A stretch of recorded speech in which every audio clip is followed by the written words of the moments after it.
repeat pretty much what we did last year, since linear algebra is needed anyways for this year's econ stuff too. So we'll pretty much repeat what we did last year.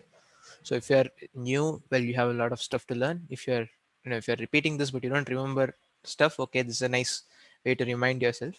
And if you remember this, okay, so last year I had promised some bonus lecture notes and I did not put them up.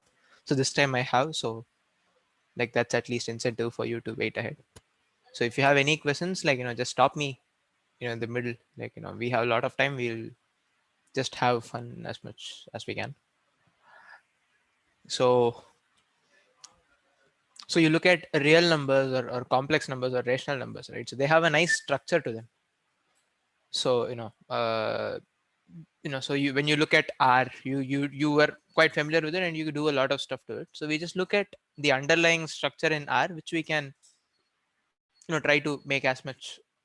This underlying structure would really help us, but the really concretely identifying that structure to be real numbers is a bit of an overkill when we try to do some abstract stuff.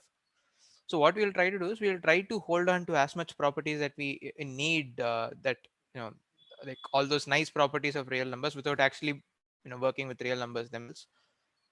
So that abstraction is called like a field. So a field is essentially a set F along with an addition operator and a multiplication operator satisfying the following properties.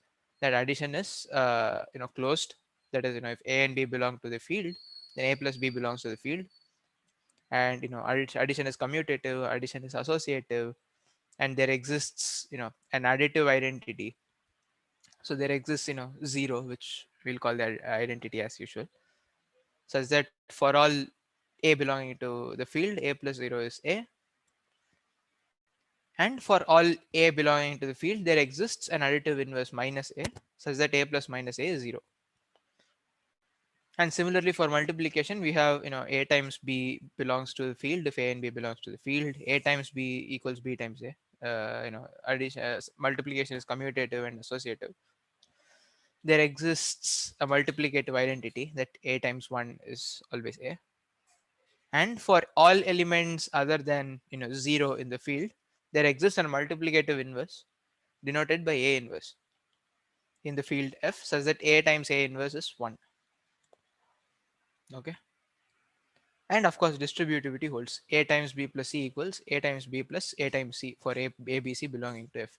So here, our F can be any set here. F can be, complex numbers, can be rational numbers, can be real numbers, or, F can be, 0, 1, 2, 3, 4 when we work modulo 5. And, of course, addition and multiplication work modulo 5 in the other case. But we were still able to hold on to this to these nice properties of addition and multiplication. So meaning C, R, and Q are essentially fields. That's probably easy. Maybe you can try verifying that Fi is a field too. So that will be a nice exercise just to get confident with the definitions. Okay. So a field K along with operators plus and dot with the additive and multiplicative identity 0 and 1 will be denoted by this big guy K plus dot 0 1. And of course the notation is not standard. So every time you use this notation, you actually need to define it if you're writing this somewhere, right? Like you just can't write this and assume the reader knows this. The notation is not standard. Okay. So now, so we've all been working with R, and we have all be I guess we all know what vector spaces are, right? Like say we work with R square, and we know what a vector in R square is like. The addition satisfies the parallelogram addition property, right? So we have been working with vectors. So we'll try to generalize what R square is to R. So we'll try to generalize that property out, and then we'll try to work on an abstract structure on that front. So so fix a field K. A vector field over K is a set V along with the operators plus from V cross V to V and star from K cross V to V, satisfying the following properties. So first, you need addition to be closed. in the vector space. And addition is commutative, addition is associative. There exists a zero element such that v plus 0 is v, and for all v there exists an additive inverse such that v plus minus 0 is 0 bar. And your star operator, right? So essentially, in r square you can multiply 2 times 1 comma 0. It's 2 comma 0. So that's essentially the star operator here. So alpha star v must belong to v for alpha belonging to k, and v belonging to v. Yes, Imran, like you don't need to raise your hand possibly, unless the mic gets really like a lot of people are trying to speak at the same time. You can just start talking in the Okay. middle. Yeah. So, sir, question is, why did we have to write down property one when we know that V is a field? I mean, this No, whole property one fully, defines the field property, right? Then why you no, can? v is not a field. V is a vector space over a field. So you have worked with r square, right? So r square is like v. And Oh, so this is like okay, it's like a multi-field kind of thing. wait, what is a multi-field? Oh no, I mean, I just got confused. Nothing, nothing. Hmm. So wait, so you have two entities when you define a vector space. Like there is this vector space itself, and this vector space has to be defined over a field. So you have to, like, when you generally work with r square, you are defining r square over r. That over r is kind of implicit there. You can, like maybe even define q square over r, or maybe q cube over r, like rationals cube over r. We'll just check all those are vector fields. We'll just go through the definitions first. All right. So yeah, so alpha star v is like 2 star 1 comma 0. That's 2 comma 0. That should belong to the vector space. And alpha star beta star v. So it's like 2 star 3 star 1 comma 0. So you must be able to compute that by doing 2 times 3 is 6 in real numbers. So 6 star 1 comma 0 is 6 comma 0. So you should be able to do stuff that way. So that's what line B is. And 1 star v is v, where 1 is the multiplicative identity in the real field. Not, what am I saying, not in the real field, like, in the field, underlying field. And you have distributivity, that alpha star v plus w equals alpha star v plus alpha star w, and alpha plus b star v is alpha star v plus beta star v, for alpha beta belonging to k and v belonging to v. Here we need to be kind of careful here. So when we write star, like whatever is on the left must be a field element, and whatever is on the right must be a vector, in the vector space. All right. So maybe we'll just verify some interesting example here, and then we'll move on. So 0 over r is trivially of a vector space, because all you need to have is, like your addition properties are trivially satisfied. 0 plus 0 is in 0. 0 plus 0 plus 0 is 0 plus 0 plus 0 in any order. 0 is the additive identity, and then alpha star 0 is just multiplication over r. So all these properties hold. So what would be an interesting example is, like, you look at real numbers over q, right? So we'll see what happens here. So for v and w belonging to reals, v plus w is in reals. V plus w equals w plus v for v and w in reals. V plus w plus u is v plus w plus u. Addition is associative in reals, and there exists a zero in real numbers such that v plus 0 is v, and for every v there is a minus v. So property 1 should be straightforward. Property 2 is where it gets interesting. So when you do alpha star v, right, like alpha comes from q. So here alpha can only be like 1/3 or 1/4. It can be 1 by root 2, simply because the underlying field is q, and v comes from the vector space. So you're looking at 1/3 time 1/3 times root 2. That's essentially root 2 by 3, right? And you have distributivity too. And here we'll be pretty much abusing notation here, so we'll just drop the star sign conveniently, and then denote it by usual multiplication. And we drop the bar on 0, and then write the vector 0 to be 0 2. So it'll pretty much be clear from the context, what 0 are we talking about, like whether we're talking about the 0 in the vector space, or on the field, or inside the field. So yeah, and notation is like a vector space over a field k is v bar k or v over k. So any confusions about the definitions here? So the idea here is it might feel like we're just doing some trying to do some fancy stuff instead of just working with the well-known real numbers or complex numbers that we are really comfortable working with. But the idea is real numbers and complex numbers are some nice concrete examples that we can restrict ourselves to. And but what we are trying to do is we are trying to abstract out as many properties as we can from reals or complex numbers, trying to maintain all those structural properties. But we are not trying to stick to the fact that we are actually working with a very a narrow space like reals or complex numbers. So this is probably like the first step to try in trying to understand underlying structures in different uh, different sets that we have learned so far, right? Yeah, so any questions in the definitions here, you want me to go over something?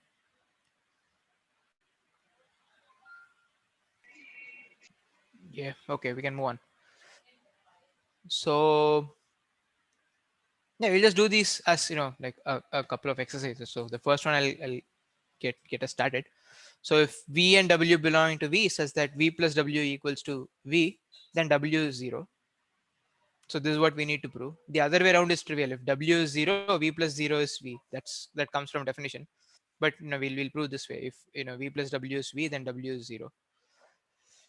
So suppose v plus w is v, then we add minus v on both sides to the equation, and we have minus v plus w is minus v plus v. On the left hand side, we use associativity to get w, and on the right hand side, we just have 0 because it's the addition of an element and its additive inverse. So w equals 0. And once again, why are we doing all this? Like, we are not working on a very familiar space called reals or r square. So we are working on an abstract space. So we just need to figure out all these basic axioms. So at least at the start, we'd have to do all these things pedantically, like trying to ensure associativity holds, making use of commutativity to derive all basic results, like all results that we already know over r square. But we are just verifying that all these things hold over an abstract space. Okay, so can someone try this? How do you show 0 times v is 0? Anyone want to have a shot?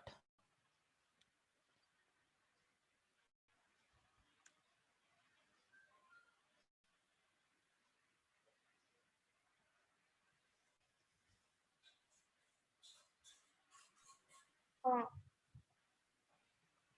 Yeah, go on. Yeah, someone's.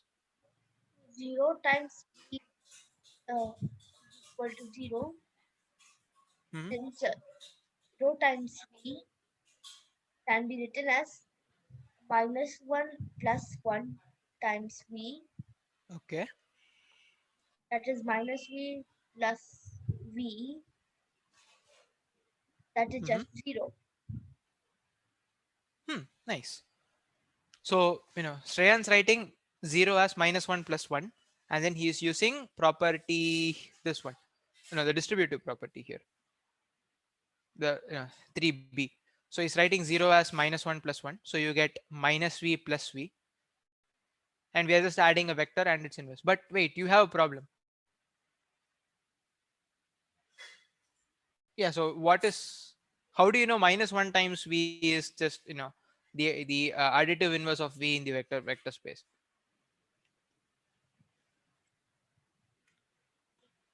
So can I just see all the axioms once more? What I can check. Right.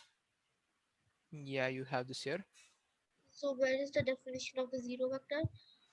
There exists zero vector such that v plus the zero vector equals to v. So I have to prove that zero. Now, what is the definition for Sir, I got. scalar times vector? Okay, I'm just going to check it all out one time. So, uh, a times b times beta times. Sir, I got. Yes, Imran. So, Shreyan, so we'll Yes, go to first Imran and then I'm I'll just get back to you, right? Is that fine? Yes, sir. We write 0 equals to 0 plus 0. Okay. in the first one, so we want to show that 0 plus 0 into v equals to 0. Mm-hmm. Oh, no, so sorry. We can write it as 0 minus 0. That will be better. If we write it as, or wait, we can write it as 1 minus 1 also.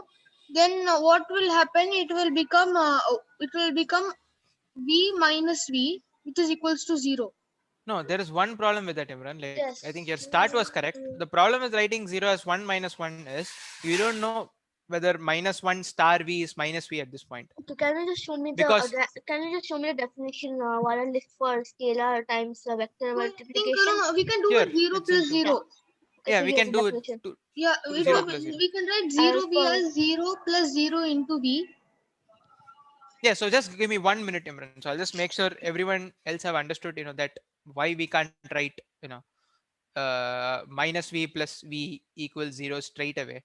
Where, no, sorry, minus 1 times v plus v is 0 straight away. Uh, um so just give me 1 minute. So wait, I hope, people are not disconnected at this point, right, from what's happening. So, uh, why v plus minus 1 star v is not, like we have to prove that it's 0, not, it's not obvious from like all these axioms that we have written here. Um, can I isn't tell now? the 1e axiom good enough for that? Sir, See, so yes, we I have got the the, proof. Sir, I got the yeah, proof. Sir, just 1 minute, Shreya and Imran, give me just 1 minute. I'll try to, figure out. I'll just put a direction and then I'll get back to you guys. Okay. So no, Mokshit. So the thing is, minus v here is the additive inverse of v in the vector space. Okay. Okay. But minus 1 star v is, like the minus 1 comes from the real, from the underlying field, and you are multiplying that with v. All right. So, it's not an axiom that minus 1 star v is minus v. Sir, I think I got the proof. Okay. Okay, is it clear? Anyone else, is there any doubt as to why, we are trying to take a roundabout route rather than just writing minus No, 1 sir. star v as minus v? Sir, sir, I think I got the proof. Let Yeah. us. Okay, we know that 0 times minus 1 is equal to 0, 0 times minus 1 is 0. Okay. sir, and 0 times 1 equals to 0. Yeah, 0 times 1 equals 0. Yes. Uh, so, uh, so let us first, for the sake of contradiction, let us assume that 0 times v not equal to 0, Okay. then 0 times v is equal to minus 1 times v, plus minus 1 times v, and the 0 times v also is also equal to minus, also is equal to 1 times v. Wait, why is that? Why is minus 1 times v? Minus, I mean, we got this, I said, let us say x, let us say 0 times v to x, right? So is equal to minus, is equal to minus 1 times v, right? No, I didn't get you at all. Repeat that line again, like as Minus in. 1 times x, right? So wait, minus 1 times x. What about it? There is minus 1 times x v equals. v equals to minus 1 times x, and v also is equal x, v 0 times v equals to minus 1 times x, and 0 times v also equals to x,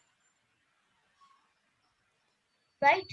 So now that means minus 1 times x equals to 1 times x. So that means Hmm. if if there exists what we say, uh, no, so that means to say minus 1 1 minus 1, 1 minus 1 times x minus 1 times x is equal to what we say, uh, 2x, right? Um, So we have that 0 times x, where x is the answer, is equal to 2 times x, and x also equals to 2 times x, right? Hmm. Yes. But the idea is like some So that underlying means, manipulation of so this that sort. Yeah. means x equals to x plus x. Okay. Subtracting x from both sides, we get x equals to 0. hmm So okay, we'll do this in a slightly Sir, different I way. have the another one. Yeah, we'll discuss this. Like this is not really hard. So you just write 0 star v as 0 plus 0 star v, because 0 is just 0 plus 0. And now use distributivity, you get 0 star v plus 0 star v. And then you can cancel off 0 star v from either sides, from both sides, and then you get 0 equals 0 star v. Meaning, is this clear? Like, at least one of Shayan's proof for this, like one of the two must be clear to you. Otherwise, stop me. Meaning, what Shayan said is also like some nice manipulation of writing 0 as in two different forms, and then canceling one side off from to the other. That's the idea. Sorry, Mokshit, you are trying to say something in between. Was it something for this? No, I think it's all right. hmm Okay. Folks, so it's kind of hard to figure out if you've understood stuff or not. So I'm really counting on you to stop me if you're lost at any point. All right. Uh, so don't feel bad or something if you want to stop. Stop the flow here in between. We can pretty much stop on any result if you want and then go over it many times. We have a lot of time here. All right. So we'll try this, right? If alpha times v is 0 for alpha belonging to the field and v belonging to the vector space, then at least one of alpha or v must be 0. Anyone want to take a shot at this? Maybe I'll just give you the starting idea. If alpha is 0, then, well, alpha times v is 0. So now suppose that alpha is not 0. Now we'll go on. So if alpha is not, Hmm. actually I was thinking of doing it in another way. Okay, so we know that if alpha is 0 or v is 0, then this is true. Okay. So let us consider the case in which both alpha is not 0 and v is not 0. Hmm. Okay, then we have that um, there there will be a certain multiplicative inverse For. for alpha. Hmm. Okay, so that means that alpha times uh, and we will let me just, so I'm saying and since and also similarly we will also have I don't think there's actually a multiplicative inverse for vector. I'm Yes. So when Yeah, you're so thinking you of v, understand. right, think of something like r square. You don't have multiplication of two vectors defined straight away. Like we have Yes, not yet defined multiplication of two vectors. yes. So Hmm. alpha time. So we know that. So alpha also has an inverse, Yeah. So alpha has inverse. and Yeah. v also has a inverse. No, v doesn't have an inverse. Yeah, what's gonna I'm saying inverse. What I mean is that uh there. Okay, no, I'm forgetting the correct word. But anyway, alpha has a inverse. So Hmm. then that means that uh alpha additive inverse. That means that is not, so that means alpha times v minus alpha times v equals to 0. Yeah. Um, that means what's gonna plus Mm, alpha times v equals to 0. Alpha times v plus alpha times v equals to 0. No, no, okay. I'm trying to remember. Sir, but you understand that Sir, I can just I give tell you now? the main part of the proof. Alpha does not have an inverse, No, Shayan. So we'll do this, right? and Like so try. No, so what's just gonna try collecting your Sir, can thoughts I tell? once, right? Wait. Just 1 minute, Imran. So someone else has raised their hands. So I'll see who that someone else is, and then I'll get to you. Parth. Okay, so alpha v is v can be written as alpha inverse alpha v. Alpha inverse alpha v. Yes. Yeah, so by associativity, alpha v is equal to alpha inverse alpha v equals to alpha inverse times bracketing alpha v, which is equal to 0. So all vectors are either 0. This says, so this implies that either the scalar is 0 or the vector is 0. Mm-hmm. And another proof is like the vector v can be expressed by the basis, and the basis is linearly No, independent. we still don't know anything about the basis, right? I mean, we don't even know whether a basis would exist in the first place. We are just talking about some abstract vector space existing in R. Or can I tell? Okay, so second one makes sense. Mm-hmm. Yeah, Imran. I think your Sir, proof might also be on the same lines, but go on. Yeah. no, sir. What I am doing, I am multiplying. Since we first assume that alpha is not zero, we Mm-hmm. can multiply both sides by alpha inverse. Hmm. Right. Then 0 into alpha inverse is 0 because and alpha inverse into alpha into v by alpha inverse bracket alpha into v is equals to alpha inverse into alpha bracket into v. Then Mm-hmm. alpha inverse into alpha is equals to 1. One. So that implies that v is We. equals to 0 and we are done. Yes. So once again, you should understand one of Imran's proof or Path's proof. So meaning I have Imran's proof here. So if alpha is not equals, if alpha is not zero, you know there exists a nice a alpha inverse. So write v as alpha inverse of alpha times v, but alpha times v is just zero. So v, v equals alpha inverse times zero, and we just proved. Oh, we didn't prove that, but this comes from axiom. Like any vector, sorry, any real star, the zero vector is zero. Thus v is zero. Okay, so is this clear? Like whatever we have done now.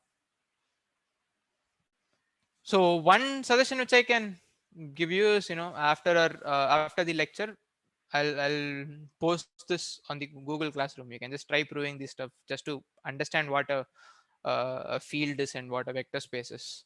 Once you get a good grip of these two real numbers and complex numbers and whatever vector space you can think over them, it's just a special case of what we are doing. So it gets a better grip. It gives you a better grip over this. Okay. So we'll take another step in the direction of abstraction.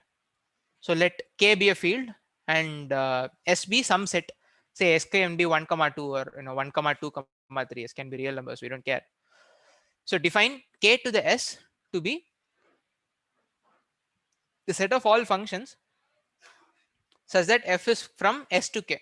So if S is 1 comma 2, then it's just set of all functions F.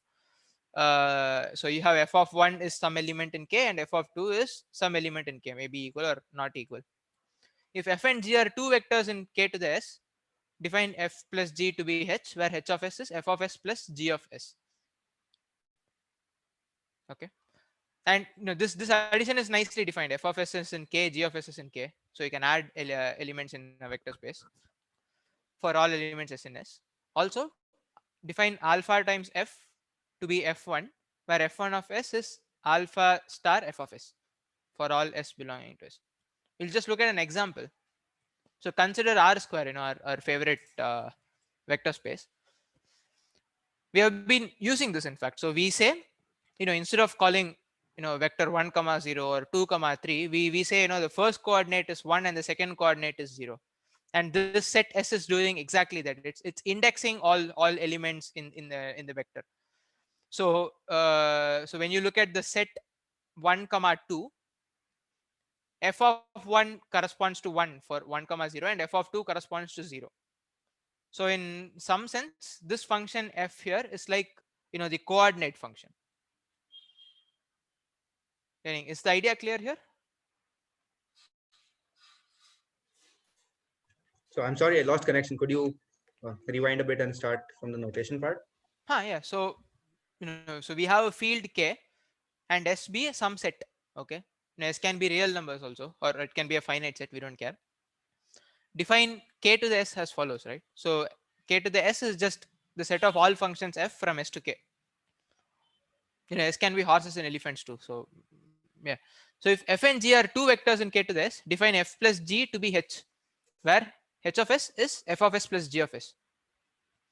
So f of s and g of s are elements in K. So you can add f of s and g of s. And define alpha times f to be f1, where f1 of s is alpha times f of s. And once again, because f of s is in K, you can perform alpha times f of s. Even though this notation is probably scary, we have been using this notation for quite a while. So if you look at r square, so you can call a vector 2 comma 3, but instead of 2 comma 3 we also say, okay, the first coordinate is 2 and the second coordinate is 3. So this function f going from 1 comma 2 to r square is exactly doing that. So what is f of 1? F of 1 is the first coordinate. So f of 1 of 2 comma 3 is 2. And what is f of 2 of 2 comma 3? F of 2 of 2 comma 3 is 3.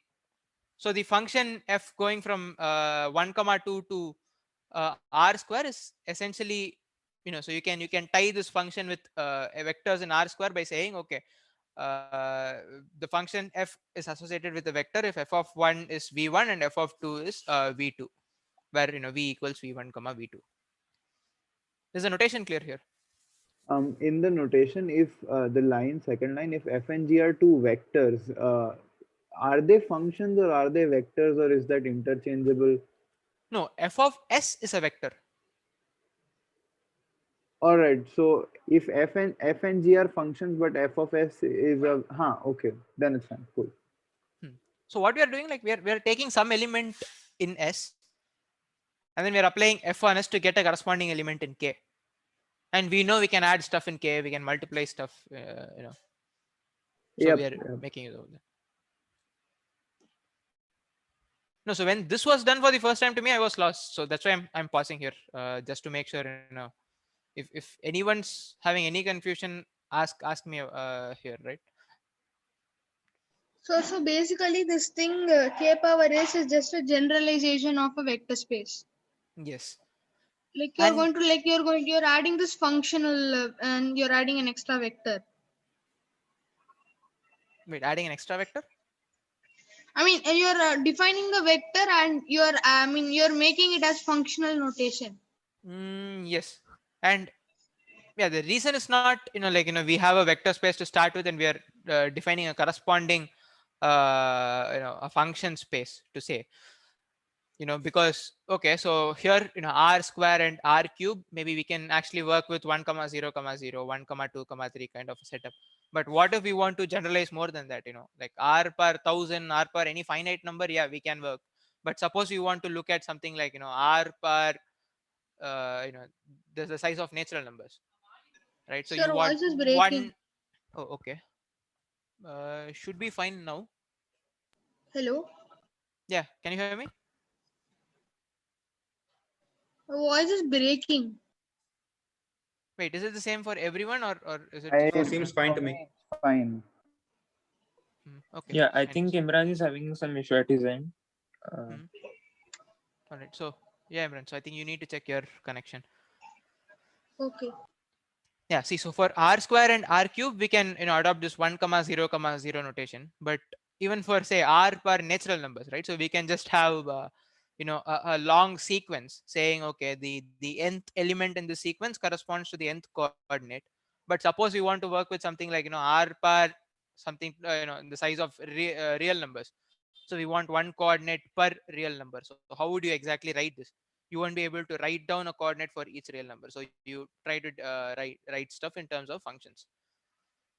So so this function notation tries to break this barrier of working with a countable dimension, whatever dimension means as of now, to something uncountable, or it just helps you to cross that barrier. All right. So I hope this is clear. And once again, if you're not clear with this, stop me like a little later also. I can get back here. So yeah, so here I'm pretty much talking about this. So one uh, exercise that you can try and do is, like, try to understand what r to the natural numbers actually means. So as I said, you take any sequence and then you look at the corresponding vector in r to the natural numbers. All right.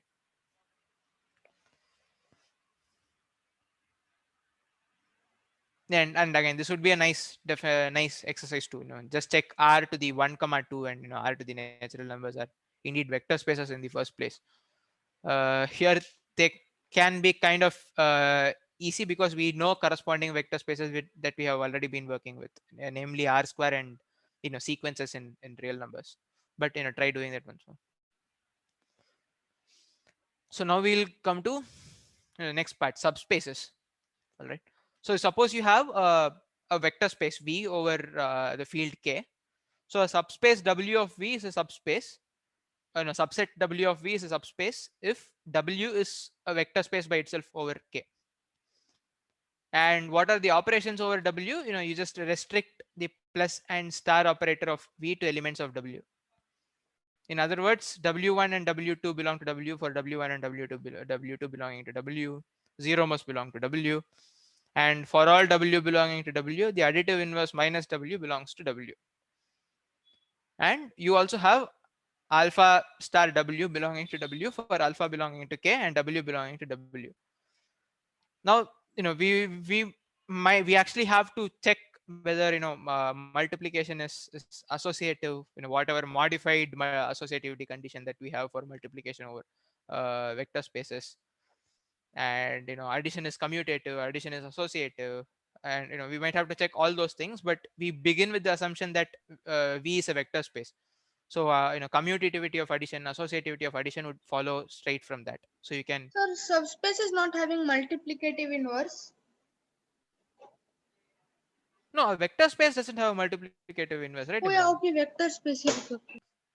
So once again, right, if you really want an example, think of vector space to be something like R square, right? Meaning we want to lose that R square feeling that we have, but to draw parallels, to have a concrete parallel might actually help. So yeah, so R square does not have an inverse. So any subspace of R square will not, you don't expect it to have multiplicative inverse. So you can pretty much pretend our vector spaces of that sort. And once we grow more comfortable with working with an abstract vector space, we'll slowly start losing the R square tie-up that we have just to verify property, right? I don't get why we are restricting the operations of V, like, as in, what does it mean, restricting the operations? Oh, so that means, like, to check whether W is a vector space, you should not be taking V plus W Element for of, V not in okay, W, right? okay. And like, why are we assuming only limited properties? Because if W is a vector space, it will have associativity and all those things. So ideally we should verify all those things, Okay, all right, but we also say, like, we don't need to verify because we begin with the assumption that V is a vector space, all right, all right. and this plus and star are operators in V. So commutativity, Yeah, yeah, associativity yeah. would follow from there, So right? if my vector space were say natural numbers, modulo 5 would be a valid subspace. Is natural numbers a vector space? Yeah, it looks like a vector space. Yeah. All right. No, but modulo 5 would not be a subspace, right? Why? What is 4 plus 4? 4 plus 4 is 8.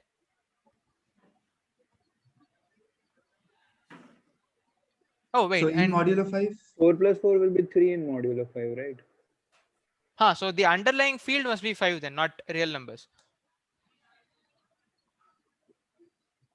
sorry, the underlying field must be. Modulo 5, like, 0, 1, 2, 3, 4. The underlying field should not be real numbers. Right. Okay. Yes. And natural numbers over real numbers is not even a vector space. Like, how do you do 1 by root 3 times 5? No. Sir, So we have to Natural be numbers over careful modulo about 5. that. Got it.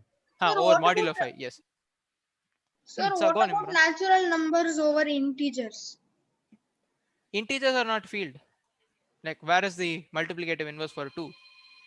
Oh yeah, they are not a field. Oh Yeah. yes. But what you're asking is actually quite interesting. So you can, integers form a group, and wait, But all of then which is even See, natural numbers won't be I mean included. is natural number subset of integers. I meant subspace. no, no. See, like, I mean, sorry, natural numbers over integers is not a vector space. But you have some nicer structures when you're actually looking at something called groups, integer form a group.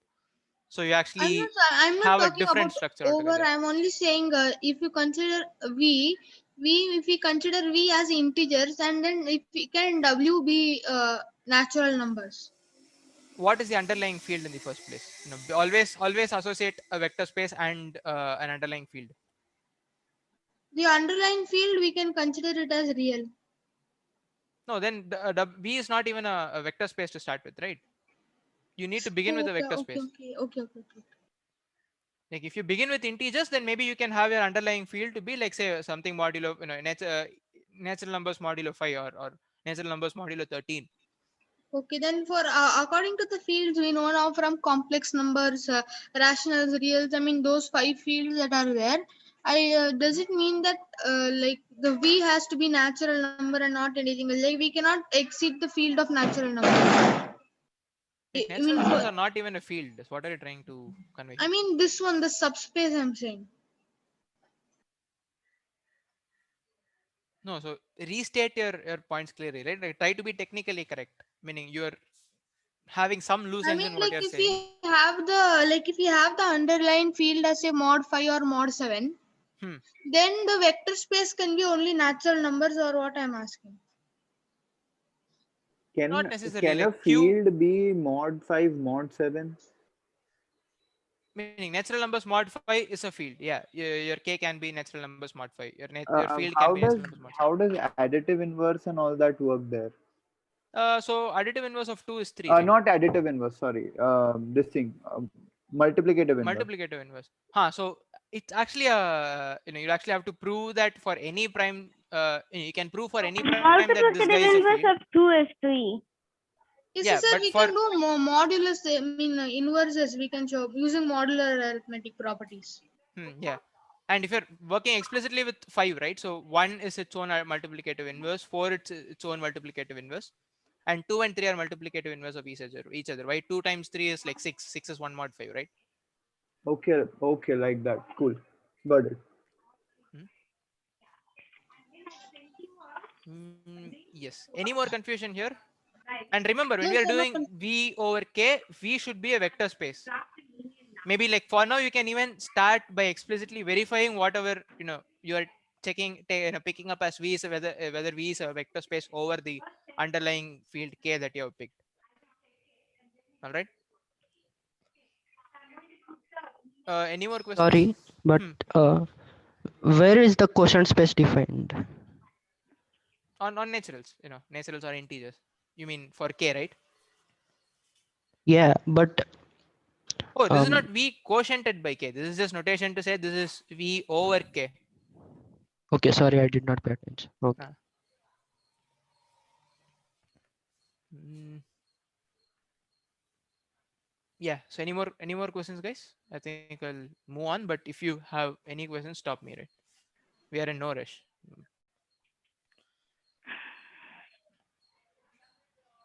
Yeah. So we said we don't need to verify other conditions like commutativity and associativity explicitly because V is an underlying vector space by itself.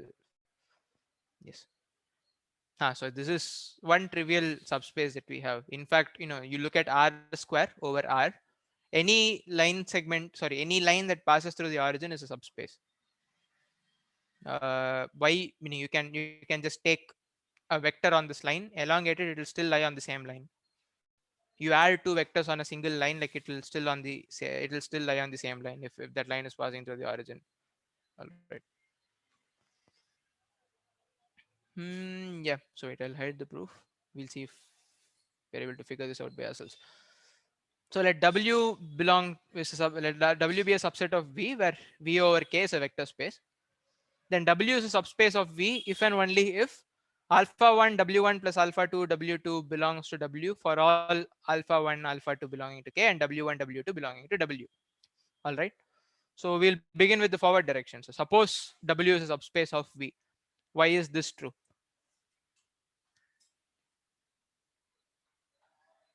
I mean, this is not a hard ask. Like the solution is on your screen. So could you scroll one line down because the bottom bar on Zoom stops the viewing. Thanks. Yeah, is it fine? Yeah, thanks.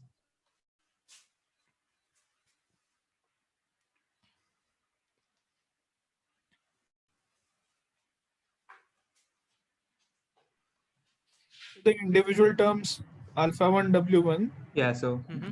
and alpha 2 W2 both follow the property 2a from above, Mm-hmm. and the property 1a can be used for both of them together while addition. Yes. So essentially, you just first pick alpha 1 W1, that is in W. Alpha 2 W2 is also in W, and you sum up two terms in W, that's in W from the definition of a subspace. Yes, Abhinav, you had raised your hand. No, I wanted to give the answer. That's why. Okay, still, like you can do the other way if you want, So suppose alpha 1 W1 plus alpha 2 W2 belongs to W for all alpha 1, alpha 2 belonging to K, and W1, W2 belonging to W. Why is it that W must be a subspace in that then? Sir, if you put a alpha 1 is equals to 0, I mean if you put No, alpha Imran, 2, just 1 minute. Like I'll just check if Abhinav wants to try, and then I'll get back to you. All right. Yes, then we can do the same procedure backwards. If alpha 1 W1 plus alpha 2 W2 is in W, then alpha 1 W1 should be in W and alpha 2 W2 should be in W. And No, with the be you have to be careful here. So I'm not just saying alpha 1 W1 plus alpha 2 W2 for a particular alpha 1 and alpha 2 belonging to W. I'm just saying this guy generically for all alpha 1 alpha 2 is belonging to W. So you don't know whether if a vector lies in the subspace, any two vectors that add up to give this vector would also lie in the subspace. yes, I'm telling the same thing, Hmm. that if two vectors are adding to give a vector in this subspace, then Mhm. those both of those vectors should lie in the subspace. No, not necessary, right? So okay, look at this example here. So x comma 0 in R square, right? It's a subspace. It's just the x-axis, right? Yes, 2 comma 3 and 2 comma minus 3 add up to 2 comma no wait, what does it add up to? It adds up to 4 comma 0. yes. But 2 comma 3 and 2 comma minus 3 are not on the x-axis themselves. Okay, okay, yes, yes, I got it. Mhm. Mm, But you're on the track, like the catch being W1 and W2 both belong to W. So we can essentially prove all of 1A, 1B, 1C, and 2A with W1, W2, alpha 1, W1, and alpha 2, W2. Exactly. You have to pick particular values of alpha 1 W1 such that like all these four properties hold. Someone want to do that? sir, we can take 1 and minus 1. 1 and minus 1. Okay, we do that. We still have to prove why minus 1 star W is minus W. I'll give that as an Sir, I assignment to mean you. we You can can try take that. 1 and 1. We can take 1 and 1. Okay. Then we can take we can just take a1 we can just take a2 equals to 0. Okay. Then we are done, because I mean we can first take a1 equals to a2 equals to 1, which means that if w1 and w2 are in big W, then w1 plus w2 is also in big W. Nice. Second thing, if second thing is that if a1 is a2 0, then 0 is in W, I mean big Nice. W. Mm-hmm. And then if we just put a2 equals to 0 from Mm-hmm. then we know that what is that, we know that 0 into w2 is 0. So Okay. from this we have a1 w1 is in W, which satisfies 2a. Hmm. Okay. So then we are done. Hmm. Oh no, No. another thing, we can put a2 is equals to 0, and then we can put a alpha 1 as minus 1. Yes. So we still Then have to we are prove done. minus 1 star V is minus V. Maybe you can just try that along with those three lemmas that we Sir, proved, right? we Like can do that very easily. We can just add V on both sides and we are done, I guess. are we? So we have minus 1 star No, V. sir, minus 1 star V plus Hmm. V is 1 star V. So Okay. if we take V common, minus 1 plus 1 is 0. So Mm-hmm. 0 is equals to, 1 minute. 0 is equals to 0 V, which is true. Oh, So I you'll mean, have to be, yes, yeah, yes. you're almost there. I'll just finish the proof for you. So you have minus 1 star V plus 1 star V equals 0. because you can take Yes, sir. -1 plus 1 star v. Yes, sir. Then you can take a V Now outside. add minus v on both sides. So you have -1 star Okay. v plus minus v equals minus v. And then use commutativity to say v plus minus v is 0. So you have -1 Yes, star sir. v equals v. Yes, sir. Is that From this fine, we or can. should I write the proof? I'll have to connect my pen tablet if I want, if I have to write. But if it's clear for all, maybe we can. I'll leave Yes, that sir. as It's exercise clear. for you to figure it out. And if that is clear, so you just have to substitute alpha to, like, alpha 1 to be -1 and alpha 2 to be 0 here. Yes, sir. Then So, this is satisfying all the properties. 1A, B, C, and 2A. So we can conclude that big W is a vector space. mhm. So are both the things clear? Well, no, first thing is why -1 star v is minus v, and second, why the other way is true. If uh, alpha 1 w1 plus alpha 2 w2 belongs to w. Yes, Shayan?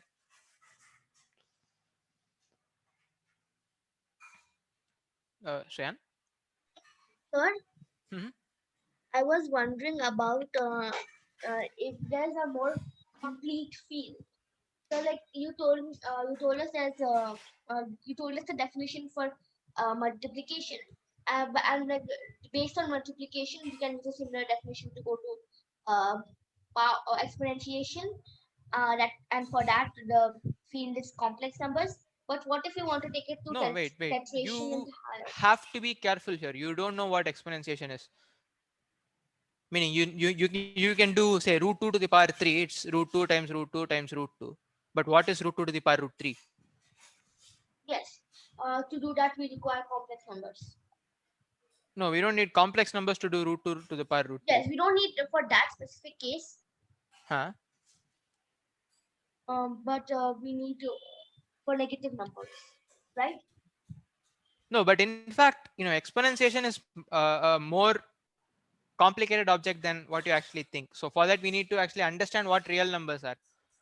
So you need a different approach to understand what exponentiation is. In fact, even to Yes, understand what sir. real number multiplication is, right? Like, Yes, what sir. But exactly is root 2 times root 3? That's an yes, interesting question yes, you can try thinking yes, of. But yeah, go on. yes, sir.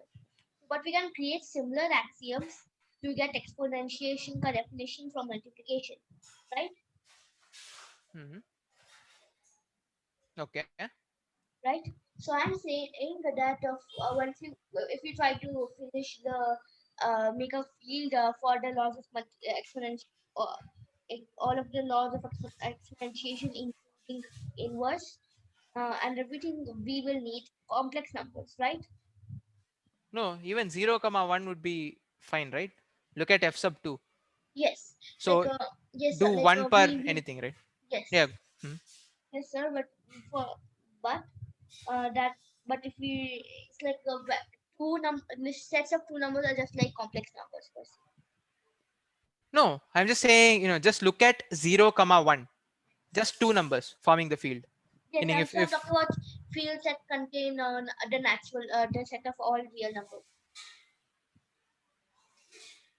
hmm, Okay, or so that it might be useful. So I'm asking, like, sir, so if we have exponentiation and from that we have declaration and so on, is there any field which is complete for addition, multiplication, exponentiation, tetration, and so on? meaning I don't see any problem with real numbers. But no, Shreyan, you can think on that on a different track. Maybe we can talk about that at 4:30, because what exponentiation is not clear in the first place. We'll explore that later, but we'll explore it for sure, but not now, right? And sorry, like, we took a detour there. Is this lemma clear for everyone, right? Like, we'll get back here, and I'll get back to you, Shreyan, at the end of the lecture. Okay, is this fine, people? If Yes, yes, sir. I'll just go on.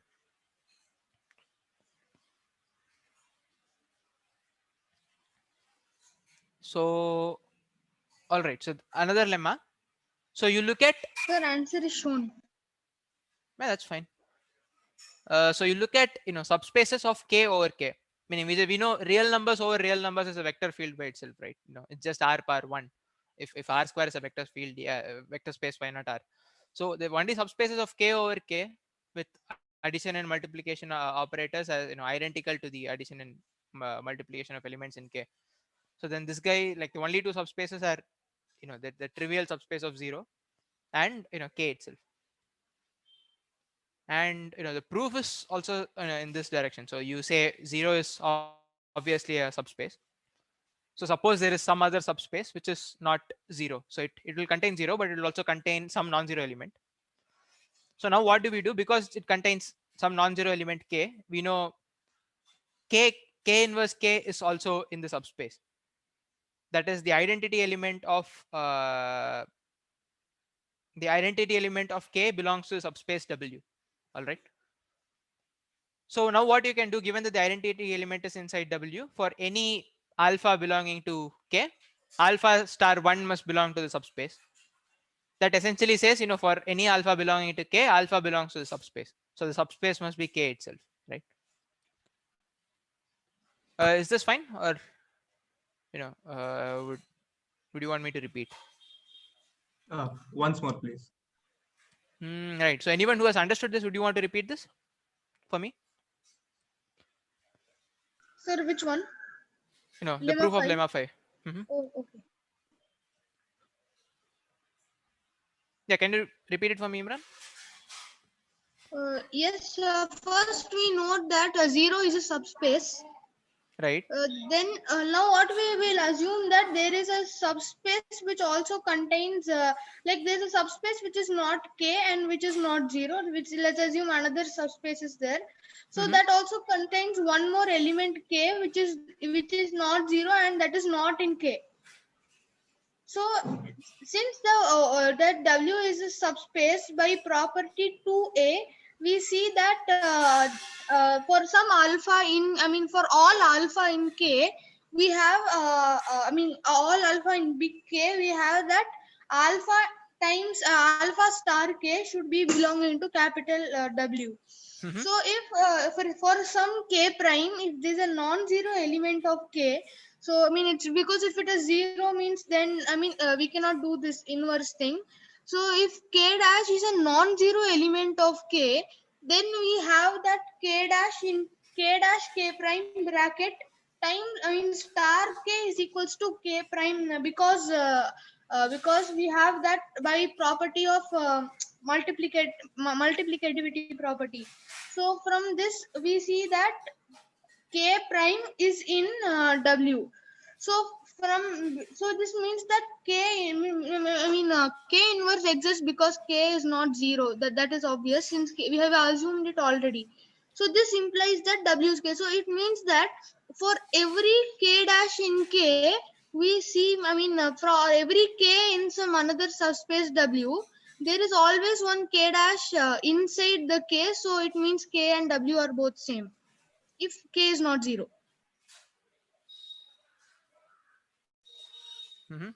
Sort of. I think I get what you say, but I'll rephrase what you said once more. Right. So our claim is, if there is some subspace of K, it either has to be the set containing only 0, or it is the entire field itself. Right. So suppose there is some subspace W which is not the 0 subspace, right? Then it would contain some non-zero element K. Because it contains some non-zero element K inverse star K is K inverse times K, that is 1. So 1 belongs to the subspace. Now that 1 belongs to the subspace, now we have a nice handle with what we can do with like the 1 which lies inside W. Multiply any alpha by 1, you get back the same alpha. So you do alpha star 1 for any alpha in W, you get alpha star 1 belongs to W. If you do alpha star 1 for any alpha belonging to K, you have alpha star 1 must belong to W, right? So Okay. alpha star Got 1 it. equals alpha belongs to W. So the All entire right. field would be equal to All right. K, because the subspace would be equal to K, right? Got it. Thanks. Now I hope this is fine. If you have any issues from till what you have done here, right? Like we can go over once more. So yeah. So now we'll get to uh, linear independence and span. So you have 1 comma 0 and 0 comma 1 in R square. So there is no way you can find alpha 1 and alpha 2 belonging to real numbers is that alpha 1 times 1 comma 0 plus alpha 2 times 0 comma 1 is 0. If you are able to find such alpha 1 and alpha 2, then both alpha 1 and alpha 2 must be 0, right? So that is exactly what we call linear independence. Okay, so let S be a subset of V. S is said to be linearly independent if there is no trivial linear combination of vectors in a finite subset S prime of S adding up to 0. That is, if there exists uh, alpha S for S belonging to S prime such that some summation alpha S times S is 0, then all of these alpha S must be 0. So when S is a finite subset, right, we know how to work with finite subsets. So this is essentially saying for all S belonging to capital S, if summation alpha S times S equals 0, then all these alpha S must be 0. But why are we taking this roundabout bizarre notation here saying there must be a finite subset S prime, there must be no finite subset S prime such that there is a non-trivial linear combination over this finite subset that adds up to 0? That is because well, V could be infinite, so you have R square is infinite. You can take infinitely many vectors in R square, and so there you must have a good handle as to what linear independence means on an infinite subset. And even worse, if you look at R to the natural numbers, what do you do? Like if the its dimension is infinite, whatever the word dimension means, right? So there must be some nice way of defining linear independence. So just to get a better handle, we define linear combinations to be over finite subsets, and we don't allow linear combinations over infinite subsets. So is the definition clear? The definition is essentially saying there should be no non-trivial linear combination adding up to 0. The only confusing part which can be there is probably that this non-trivial linear combination should not be over any finite subset S prime. It can be over an infinite subset. That we are fine with it.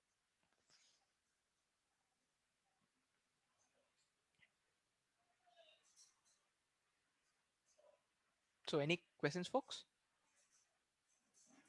So basically, all this finite notification is just to like get away with the case where S is infinite. Otherwise, Yes. like if we are anyways dealing with a finite set, it's fine. It will if it is linearly independent, there won't be any combination, any linear combination adding up to zero. Hmm. Only Just a technical correction. No non-trivial yeah, linear combination. You can have all zeros adding up to 0, right? But yeah. So for example, one set 1 comma 2 and then 2 comma 1 is also linearly independent set. 1 comma 2 and 2 comma 1. Yes, 1 comma 2 and 2 comma 1 are linearly independent. Okay. So I'll move on. But if you're unclear about this, stop me, right? Oh, sad. I showed the proof. Okay. So let S be a linearly independent set. Then 0 can't belong to S. I can't even hide it. Okay. So if 0 belongs to S, right? So we can write some alpha times 0 for a non-zero alpha plus zeros for every other non-zero element over this set S.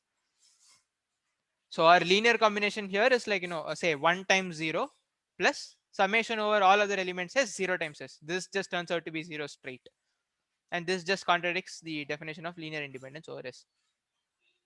So, meaning if this statement sounds bizarre as to, what we are doing here, we are doing absolutely nothing. So that's why, you might actually feel tired, but okay. Is it fine? Is lemma 6 fine? Yes. Okay, nice. So let V over K be a vector space and S be a subset of V. Now define the span S to be the smallest subset of V containing all vectors in S. Okay. So S is said to span a subspace W if W is a subset of span of S and S spans the entire vector space, then S is said to be spanning. All right. Sir, I didn't understand this. What it means. Okay. So So suppose you give me 1 comma 0 and 0 comma 1, right, in R square. The span of 1 comma 0 and 0 comma 1 is the smallest subspace of R square, such that this subspace contains both 1 comma 0 and 0 comma 1. So is that subspace this, the 45-degree line passing through the origin? No, it doesn't contain both 0 comma 1 and 1 comma 0. Is the subspace the x-axis alone? No, it doesn't contain 1 comma 0. So is the So what is subspace like actually the two? example wise? What is the span of 0 comma 1 1 comma 0? The final answer. It's the entire space. It's R square. Yes, sir. So, okay, yeah, okay. Oh, yeah, I Huh. understand. Okay, in R But cube, sir, what is R the? square is R square the smallest subset of R square containing 0 comma 1 and 1 comma 0? It turns out yes, and the But reason being, yeah, we'll look at the reason a little later. I mean, 0 comma 1 and 1 comma 0 forms a basis, if you know whatever that oh, word using means. It's basis. Okay, orthogonal, understood. that's why. Oh, okay, I Yes. understood. Yeah, okay, yeah. So I mean, some other set it first has to be a field, so it will not be like that. Okay, I got it. No, wait. Where did a field come into the picture here? I mean, vector space. And okay, so you look at R cube, right? You look at 1 comma 0 comma 0 and 0 comma 1 comma 0. So then the xy plane is the span of 1 comma 0 comma 0 and 0 comma 1 comma 0. Because you look at the xy space, certainly it contains both 1 comma 0 comma 0 and 0 comma 1 comma 0. And it turns out it's the smallest space containing these two, because any point in this vector space, you'll be able to write that as a linear combination of vectors 0 comma 1 comma 0 and 1 comma 0 comma Sir, 0. for the 0 comma 1, you want to say R square. Basically, you want to show that there is no other smaller subset of R square that is a vector space. Mm-hmm. Because, like by definition, V is a vector space, and K is a field. So V over K is there, and let's S be a subset of V. So we want to show that this subset of V that is there, this like a subset of R square, there is no other subset of R square except R square that is a vector space. No, the x-axis is a subset of R square that is a vector space, but the x-axis is not the span of 1 comma 0 and 0 comma 1. Why? Simply because 0 comma 1 does not lie on the x-axis, right? So Oh, essentially, we okay. can just state it as the set of all vectors that can be expressed as a linear combination of the two given vectors. Almost. Wait, I'm just thinking whether there's a definition or do we need to actually prove that? Yeah, I think that is no. Yeah, because this guy has all these vectors in, and if it has all the vectors in S, it will also contain all linear combinations of S. Now the question is whether it'll contain something else apart from Other the than linear that, combination. Right.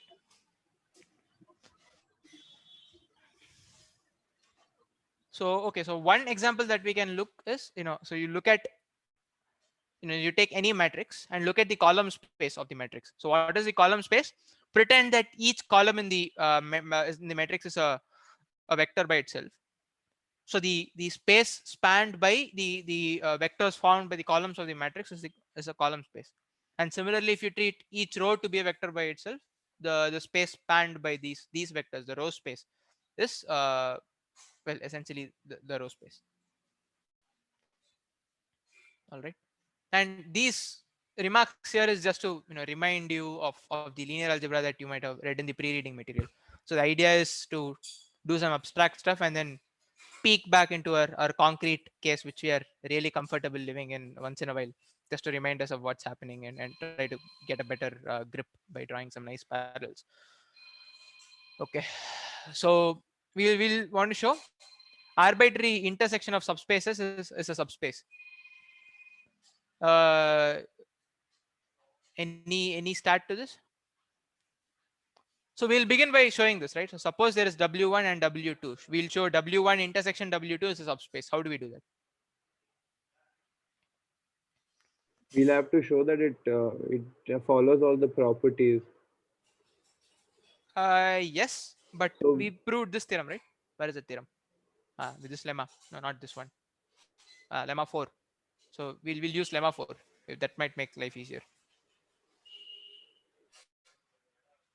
Is that fine? You want to go ahead, Mokshit? So we just take any alpha and alpha 1 and alpha 2 belonging to K, I guess, and is it K? And Yeah. W1 and W2 belonging to the intersection of two subspaces, maybe capital W1 and capital W2. Will that work? Yeah. So And essentially, show that you it pick alpha. belongs to W1 intersection W2. Right. So just do this, right? So pick W1 and W2 belonging to the intersection of capital W1 and W2, as Mokshit said. Then for any alpha 1 and alpha 2, alpha 1 W1 plus alpha 2 W2 must belong to W1, because W1 and W2 belong to capital W1. And alpha 1 W1 plus alpha 2 W2 must belong to capital W2 too, because W1 and W2 belong to W2 as well. So which means any linear combination of W1 and W2 must lie in the intersection of W1 and W2. So that means W1 and W2 would form a subspace. All right. So when it's two subspaces, well, like we just saw the proof. If it's finitely many subspaces, then we can just do an induction pretty much. But again, we are trying to Then we abstract can stuff. use induction approach. Like we can say, like omega 1. I mean, sorry, W1 all capital, W1 intersection W2 etc. till say Wn. Then what we can do? We can assume we can put like a subspace W1 intersection W2 is W of 1 comma 2 in the bottom. Simply one notation. Then what happens? We see that W1 comma 2 is a subspace. That subspace intersection or W3 will be another subspace by the thing we got. Then we can put it as W1 comma 2 comma 3. Then similarly going on, you will get in the end it will be a it will be a subspace W1 comma 2 comma 3 etc. till n, that's which is a subspace, and we are done. So for any finitely many subspaces, intersection of all these subspaces would be a subspace, right? So now we'll try to go one step further. So suppose for every real number, right, I give you one subspace corresponding to that real number. So you have one subspace like W subscript root 2. You have one subspace W subscript pi, W subscript e, over a very large vector space. Like these are subspaces over of a very large vector space. So now the question is, would the intersection of these real numbers many subspaces still be a subspace? And I mean, the idea is pretty much the same of what we did here. It's just using fancy math notation and Sir, trying I not to lose think as many. So I think the answer is going to be, I guess, like it's even quite possible. The answer is going to be yes, because there are infinitely many numbers and there have infinitely many subspaces. So you can get in the end W of R, where R is the set. Like we can say R equals to the set, all the set of real numbers. In the end, we will get a subspace W of R. So W of R, according to the inductive approach, it has to You be a can't do induction on R, Imran. In fact, you can't even do induction on countable, on a non-finite countable space. So when you work with real numbers, the approach needs to be slightly different. You can't do induction, right? So the approach is similar, like exactly what we did for two subspaces. We are going to use the same trick here, but it's just Not using induction, like we can say it for Wi intersection Wj, that will be equals to a subspace. So like that, all the intersections will be subspace, intersection, subspace, all the way it will be a subspace in the end. Or you Yeah, so could that's just the intuition. consider whatever let the intersection set be, say, some set beta. So for all alpha 1, no, not alpha 1, alpha 2. For all W1, W2 in beta, W1 plus W2 must lie in uh, W1, capital W1 plus and capital W2, so on and so forth. So essentially, just what we did with W1, W2. Yeah, meaning just not capital W1 and W2. Instead, what we do is like we'll Yeah, call something for all an Wn. Indexing set. Okay, so what is this indexing set? Okay, you give me tons of w's and you ask me to compute the intersection of these tons of w's. Okay, so there is going to be some cardinality for this set of all w's that you gave me, right? So let that cardinality But sir, be in the capital end, gamma. what if cardinality becomes 0? What if it becomes a null set? So that means you gave me no subspaces. So you're just asking me to compute the intersection of no subspaces. That's just empty set. An empty set No, I by mean in the convention end, is like you have infinitely many what is that? Infinitely many subspaces. But in the end, what if the answer is a null set? Like for example, if we consider the set 1, 2, 3, 2, 3, 5, and then 1, 2, 3, 2, 3, 5, and 1, 5. Then if we consider W1 intersection W2 intersection W3, then what happens? We get I mean the intersection will become 0 because W1 intersection W2 is 2 comma 3, and that intersection of 2 comma 3 intersection W3 is equals to 0 because between 2 comma 3 and 1 comma 5 no subset is there, so the answer will become 0. Then so you like are this kind going of thing. to give me the answer as to why the intersection will be non-zero by the end, like when we discuss when we finish discussing this proof. Think till then and then give me, tell me why this intersection has to be non-zero. And don't Okay. use the proof of this lemma essentially. Like, give me a very straightforward argument for that. Yes. So we begin by defining this thing called the indexing set. All right. So what is this indexing set doing? It's just saying, for each element in this big set of subspaces that I give, I'll be able to come up with a lambda belonging to this indexing set such that, I can write w subscript lambda to identify every element. So if you give me, one subspace Because 0 per real belongs to numbers, every vector space. exactly. Oh, So, okay.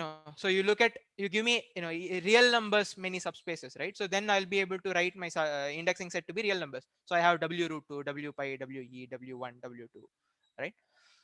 So now what do we do? The same argument as we did before. For w1 and w2 belonging to this intersection, alpha 1 and alpha 2 belonging to k, alpha 1 w1 plus alpha 2 w2 belongs to w lambda for every w lambda belonging to this set, right? Which means this guy alpha 1 plus alpha 1 w1 plus alpha 2 w2 belongs to the intersection of all these elements, which means the intersection, again, by the lemma that we proved about alpha 1 w1 plus alpha 2 w2 belonging to w, by that property, this intersection must be a subspace by itself. So is this lemma clear?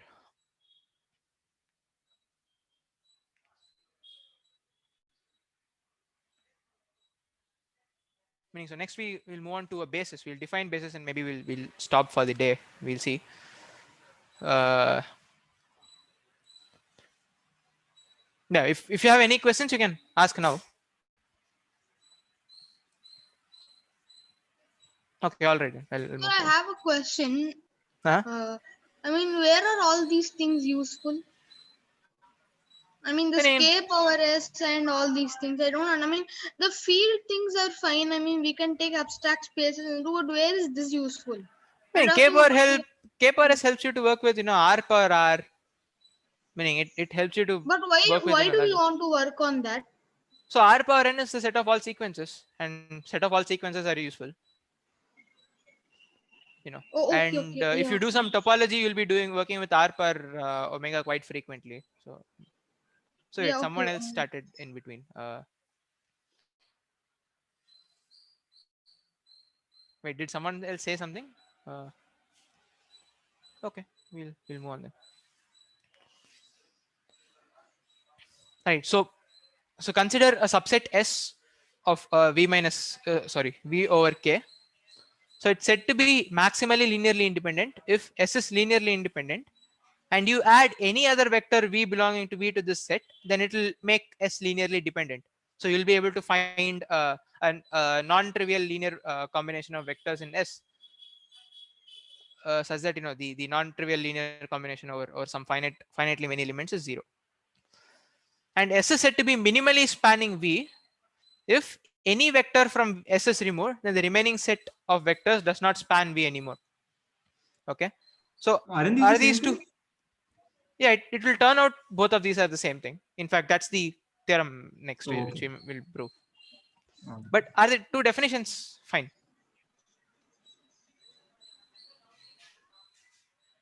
Sir, I'm trying to understand the second one. Say it again. Right. So okay, so we looked at linearly independent sets, right? So you look at R square. The vector Oh, 1 yes, comma sir. 0 by itself is a linearly independent set, all right?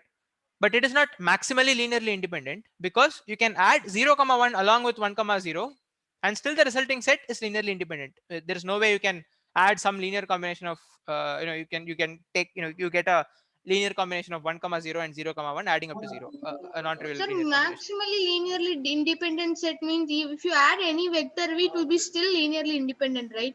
Then what No, is the mistake with? But that's what is written. you add any vector v in capital V to this set, it will make S linearly dependent, Oh, okay, dependent. Yeah, okay, okay. all Oh, right?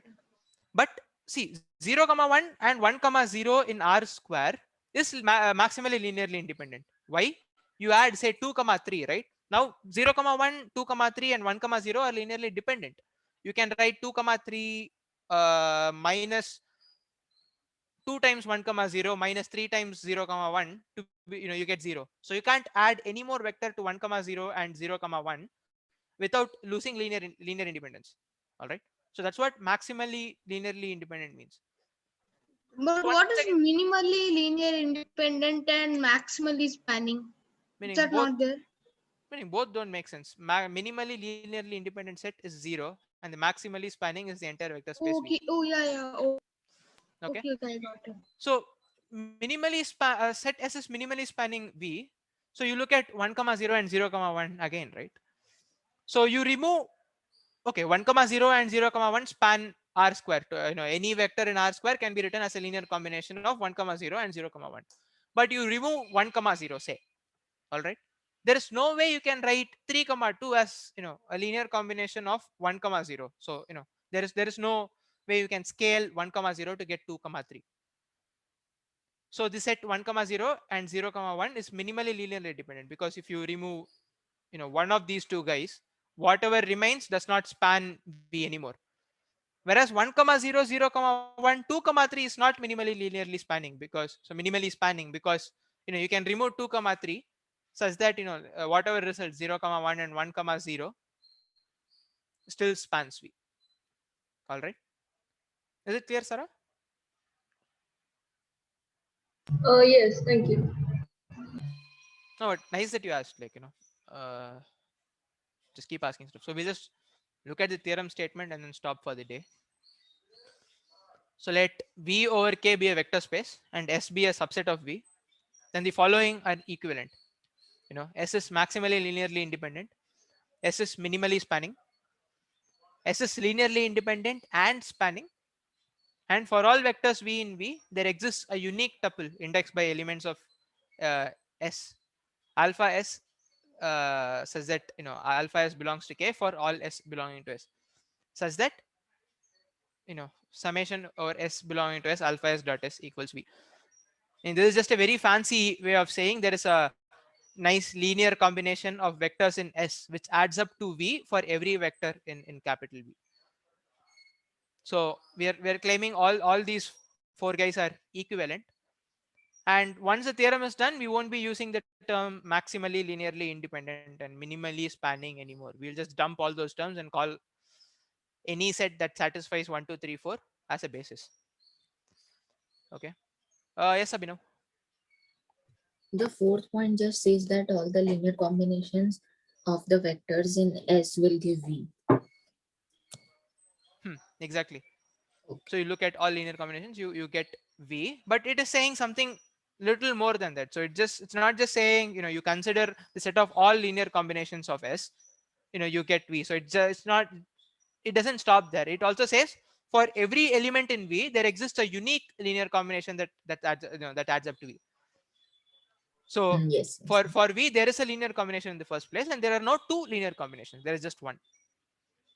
All right. But that is understood that there would be only one. That Uh, means there is a unique. Meaning I can find some subset S for which there can be non-unique guys, as in we would be what would we be? So capital V is actually the linear combination of elements in S. but I can find subsets such that all these linear combinations need not be unique. If for a maximally linearly independent set, or for any set that satisfies 1, 2, or 3, then uniqueness follows. That's the theorem here. Yes, yes, I was telling the same. That for the above three conditions following, the fourth will follow unique tuple. Yes.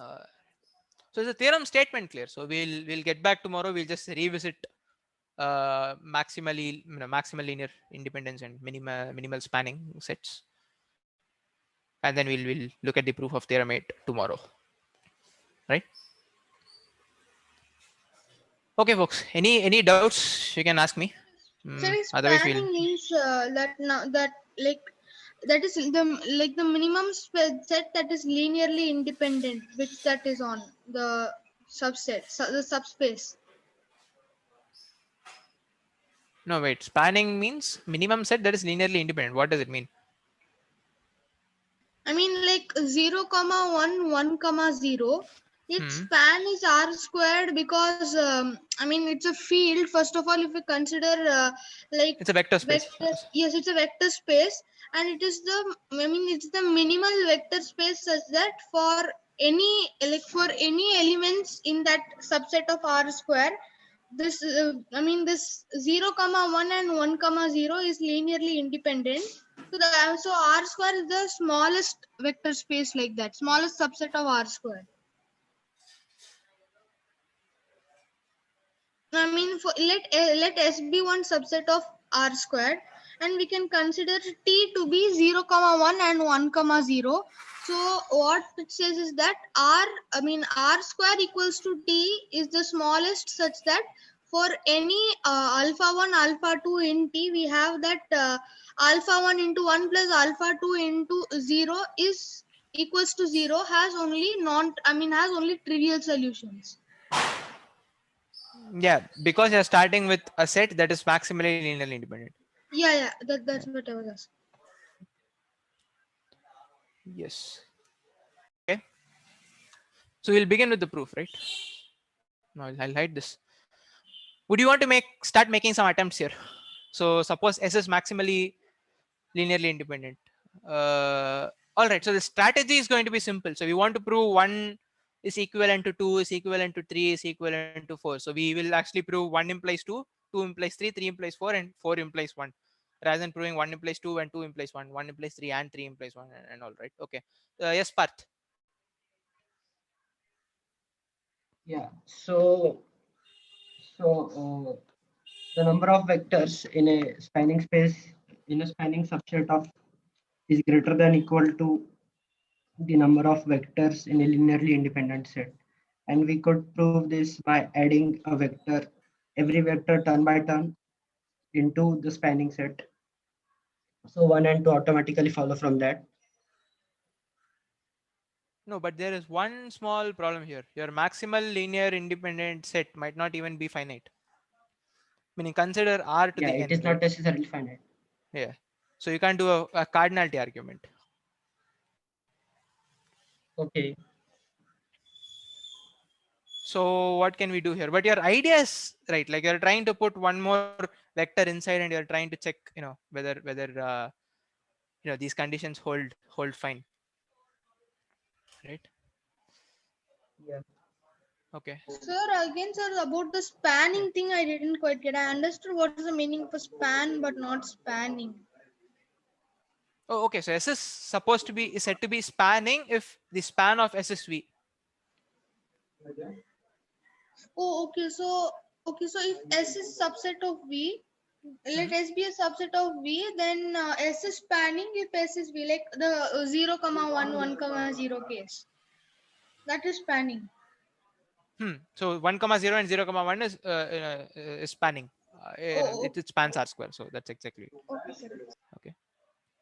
So any more attempts, guys, as to what we'll do? So one hint: S is maximally linearly independent.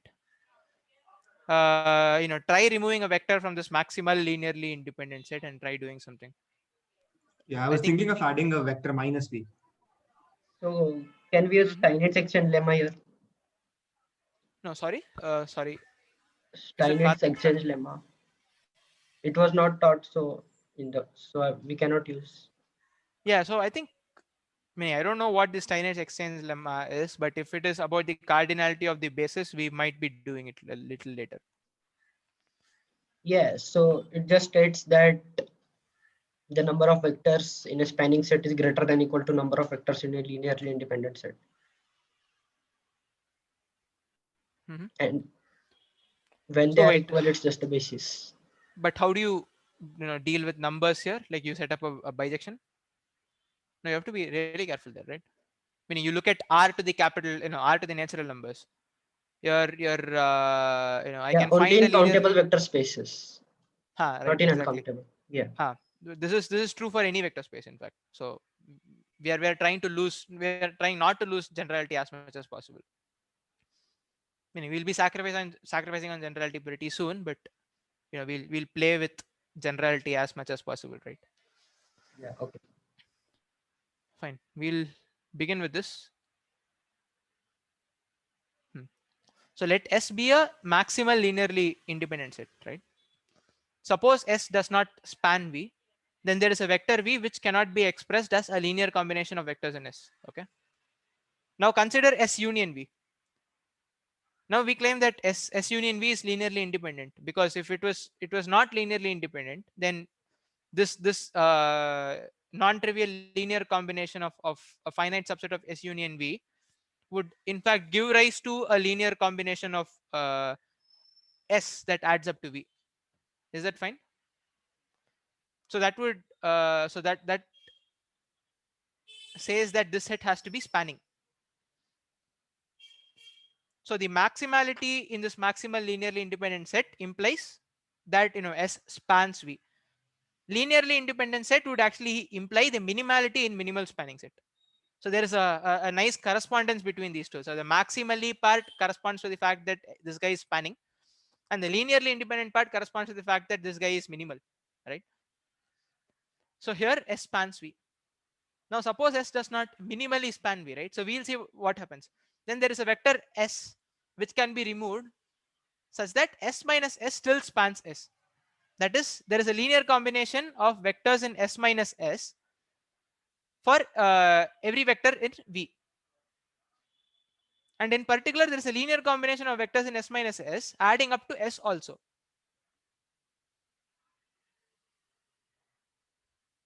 right? But that gives rise to a contradiction, because S is linear. S would not be linearly independent to start with in the first place. Thus, S is minimally spanning. Meaning, is it all right, or should I repeat the argument here?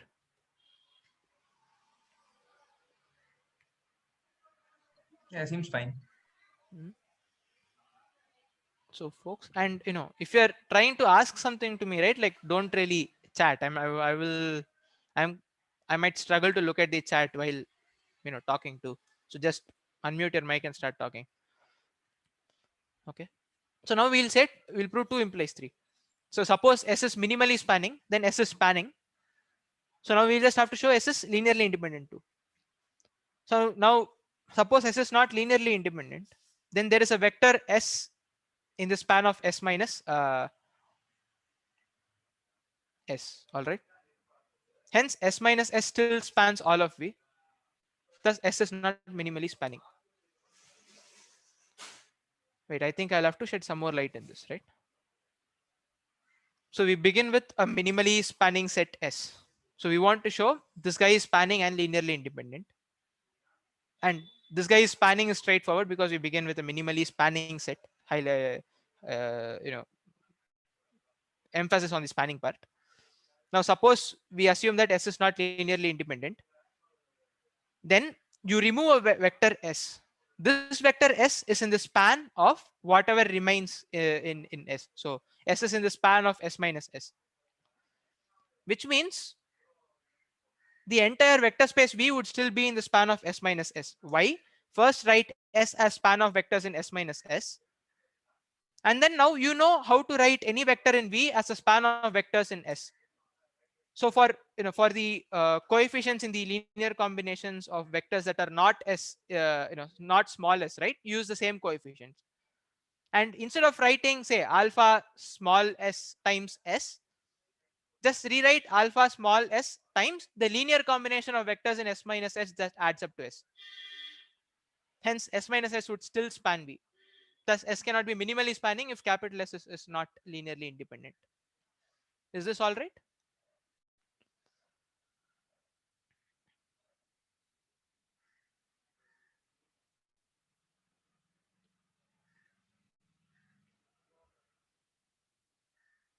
Folks?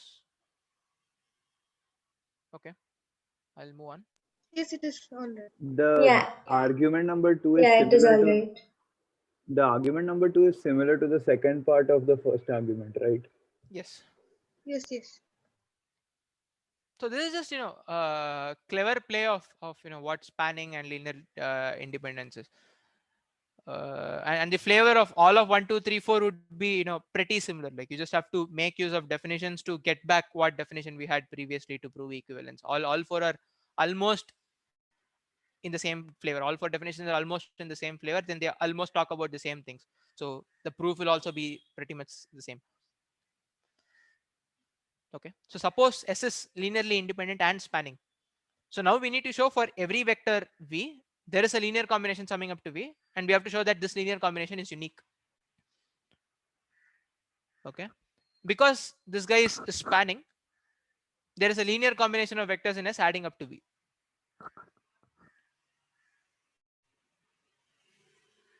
Right. Suppose this linear combination is not unique. So suppose there are two different linear combinations indexed by elements of S. So summation alpha S times S equals summation beta S times S equals V, as written here. Here. So now what do? We just rearrange the summations here. Take all of the summation S belonging to S beta S times S to the left hand side. So what do we get? We get summation S belonging to S alpha S minus beta S multiplied by S is 0, right? But we know alpha S and beta S, like these two linear combinations are different. So there is at least one alpha which is non-zero. So at least one of these guys must be non-zero, and we don't care about the others. So we just have summation S belonging to S, some non-zero, non-trivial linear combination of elements in S adding up to 0. Thus S cannot be linearly independent to start with. So this linear combination adding up to V must be unique. Is this fine?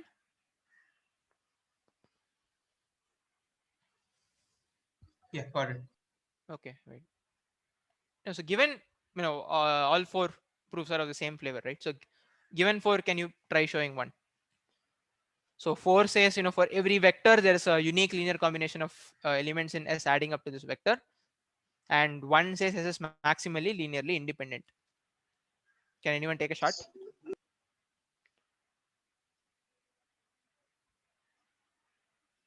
Sir, which one we have to show? So you have to show 4 implies 1. Oh, but we showed 1 implies 2, 2 implies 3, 3 implies 4. Why we have to show 4 implies 1? So so from what we showed, we get 1 implies 4. 1 implies 4 does not imply 4 implies 1, right? That still needs to be proved. Sir, then if you want, then you need to show 6 conditions. 1 implies 2, 2 implies 1. 1 implies 3, 3 implies 1. Should we prove it like that then? No, but here it's kind of we are done here because we said 1 implies 2, 2 implies 3, 3 implies 4, Okay, then and it if will we be do like a 4 circle. implies 1, Okay, right? okay. Yeah, it's just a circle. Yeah, yeah. Okay. Yes, Parth. So we know that the set S is linearly independent because every vector can be expressed as a unique linear combination of elements of S. Oh, really? Sorry. Just wait 1 minute. The recording was paused. Is it resumed? Like, has it resumed? Yeah, I think it has resumed. Sorry. Yeah, It go is on, there. Parth. It is there. Okay, so S is not maximally linearly independent. So there exists a vector V such that addition of it to the set S, addition of it to the set X, still S remains linearly independent. But V can be expressed uniquely as a linear combination of elements of S. So S union V is linearly dependent because S minus that combination of V equals 0. Mhm. So if this guy is linearly independent, then it is maximally linearly independent from what you said. Now we have to show this guy is linearly independent in the first place. Yeah. So it is linearly independent because there exists a trivial combination of 0 and it is unique.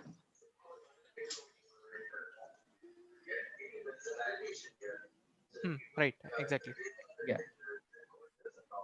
Good one. So this is how we show 4.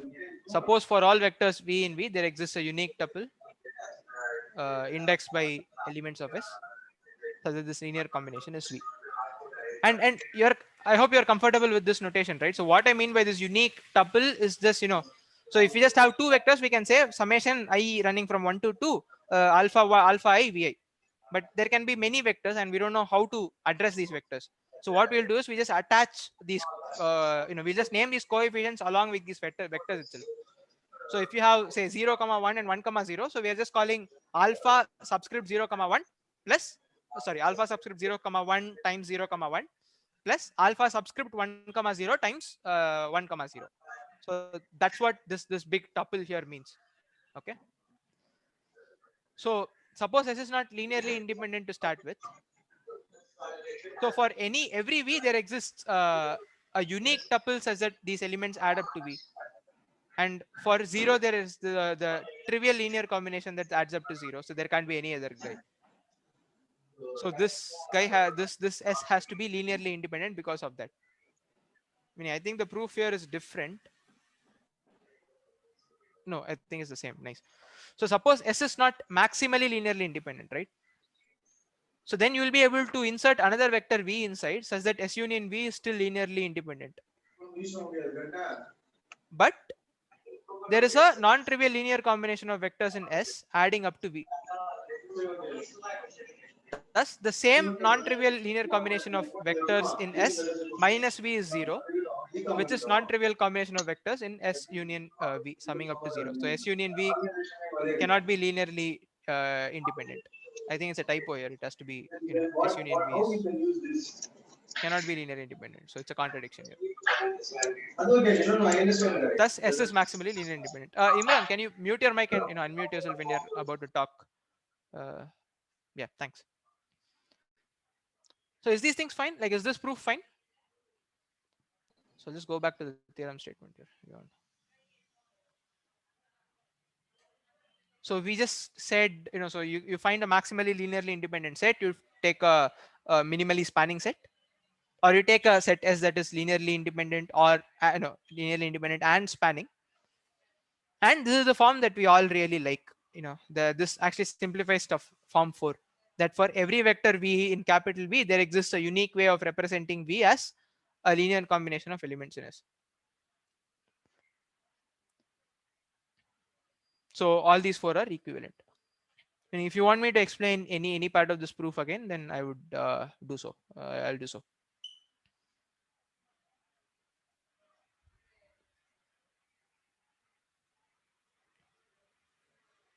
And once again, like if you think this is kind of heavy and it's, if you believe you would need some more time for things to settle, right? It's absolutely fine. Because we are doing stuff abstractly, it would take some time to sink in. At least that was the expectation from us at CMI when we were taught this. So it's absolutely fine if you understand what's happening, but you're not sure whether you have nailed it down and you'll be able to use this very comfortably. If that's the case, it's fine at this point. It will sink in slowly. Like all you need to do is run through it a couple of times or so, then things would start getting comfortable. And I hope this proof is clear. Okay. So suppose this a set S satisfies any of the condition 1 through 4, then it would satisfy all of 1 through 4 and call such a set a basis of V. So now we'll just throw away these terms called maximally linearly independent or minimally spanning. We'll just call all these sets a basis of V. Okay. So if you are able to find such a set, then we can call it a basis. But it's not very clear like why we would be able to even find such a set. For R square, yeah, we did find such a set. For R to the R, will we be able to find? Or you look at the set of real numbers as a vector space over rational numbers. Meaning it is a vector space clearly. You can just run through the vector space axioms. But it's not very clear how a basis would even look like, right? Like, why would there be even a maximal linearly independent set? So if there exists a nice set of this form, then you can call it a basis. But would it even exist? Yeah, it turns out it does exist. In fact, you can even claim a stronger statement.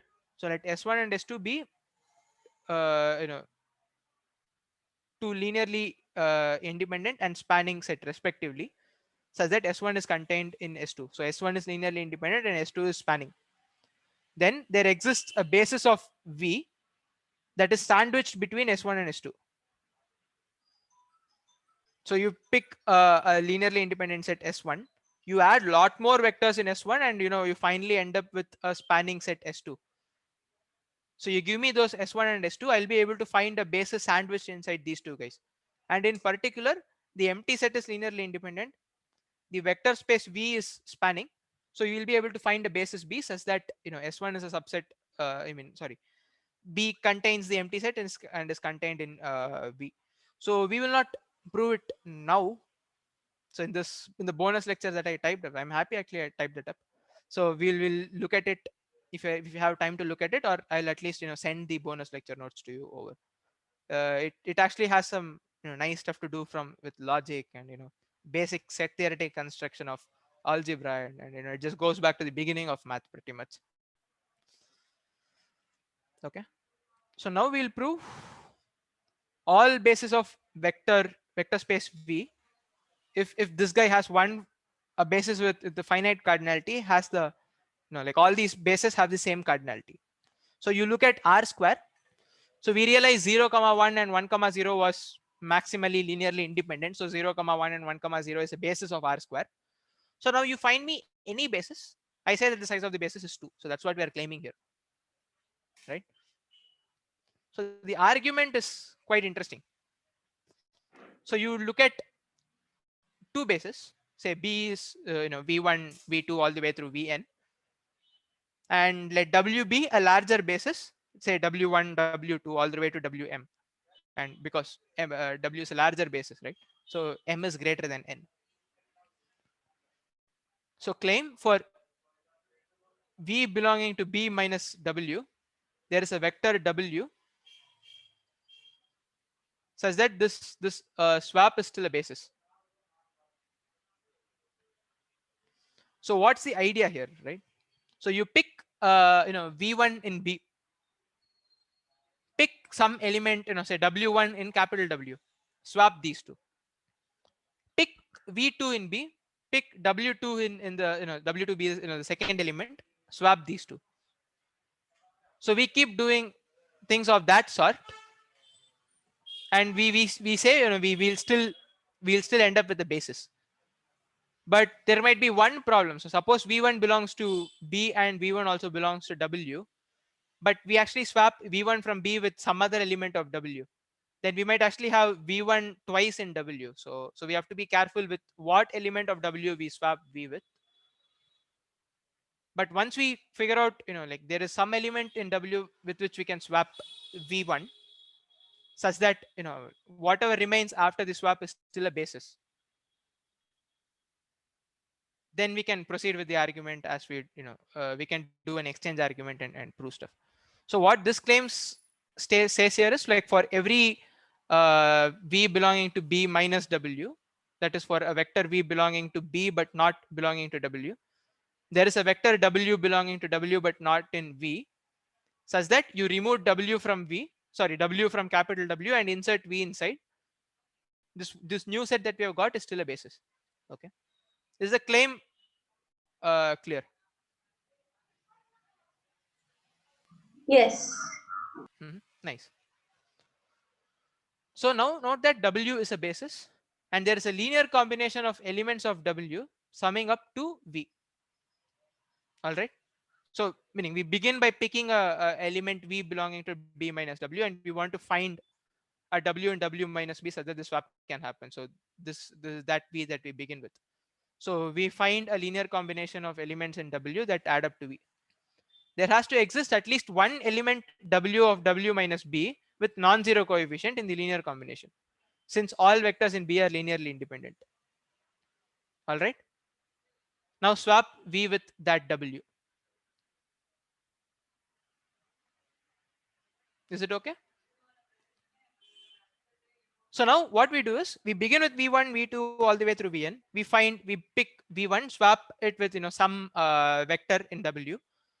Now we repeat this process. We pick v2 and we swap it with some element which is not v1.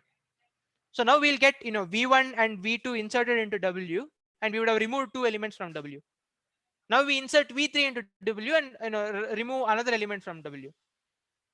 So we go this way and we insert all of the n elements of v into w. Sorry, not v. I mean like b, the original basis with n vectors in it. So we insert all of b into w, and we would have removed n elements from w. But we face a problem. So we have v1, v2, v3 all the way through vn, and we'll have some m minus mn elements from w that remain also. So we'll have v1 through vn, and we'll have some I don't know what later, u n plus 1, un plus 1, n plus 2 all the way through um. All right. We began with the basis, and we said in every swap that we make, we still land up with the basis. So the w prime here is a basis. So right at the end we still have a basis. But this basis has a bizarre property. So you have v1, v2 all the way through vn as part of this basis, and there is another vector that is also along with this basis. But this vector is already in the span of all these, the first 10 elements v1 through vn, which means the basis is not even linearly independent to begin with. So which means w can't have a larger cardinality to b. Meaning this is just a proof sketch of what I have given here. So whatever I just told now, this is just a formal way of writing it. But the proof idea is exactly what I said. So is the proof idea clear?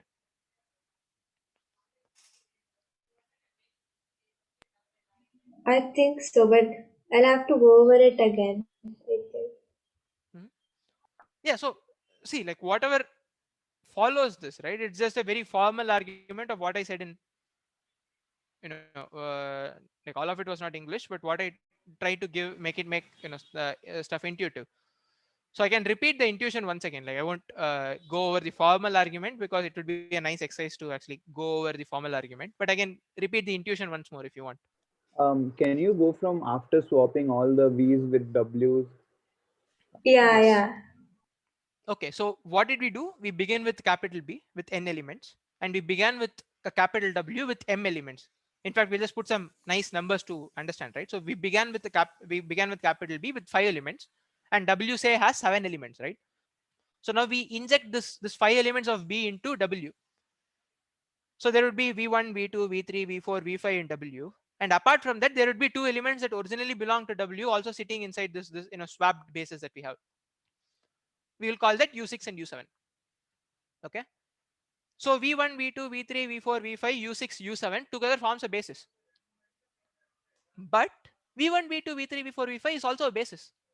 So which means u6 and u7 lie in the span of v1 through v5, right? So which means the new basis that we got can't even be linearly independent. Why? U6 is in the span of this guy, the first five guys of the new swapped basis. But by definition, a basis is maximally linearly independent, which is contradicted. Got it. Mhm.